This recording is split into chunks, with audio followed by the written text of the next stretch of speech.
Hi friends, నా channel మీరు first టైంగా చూసినట్టయితే నా ఛానల్ని సబ్స్క్రైబ్ చేసుకోండి ఫ్రెండ్స్. నేను పెట్టే ప్రతి ఒక్క కొటేషన్ అనేది మీకు వస్తుంది. ఈరోజు కొటేషన్ వచ్చేసి ఐ మిస్ యూ బంగారం.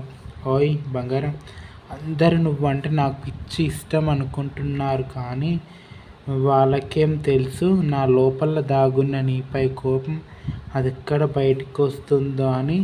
ఇష్టాన్ని ముందే చూపిస్తున్నారు అని ఎంతైనా ఒంటరిని చేసి వెళ్ళిపోయావుగా. ఇవన్నీ నీకేం అర్థమవుతాయి బంగారం. నన్ను ఎంతగానో ప్రేమిస్తున్నాను అని చెప్పి నన్ను మోసం చేసి నీ దారి నువ్వు చూసుకున్నావు బంగారం. నన్ను నీకు ఎందుకు ఇంత మోసం చేయాలనిపించింది బంగారం. నా జీవితంలో నేను నిన్ను ప్రేమించి చాలా మోసపోయాను బంగారం. నా కొటేషన్ మీకు నచ్చినట్టయితే నా ఛానల్ని సబ్స్క్రైబ్ చేసుకోండి ఫ్రెండ్స్.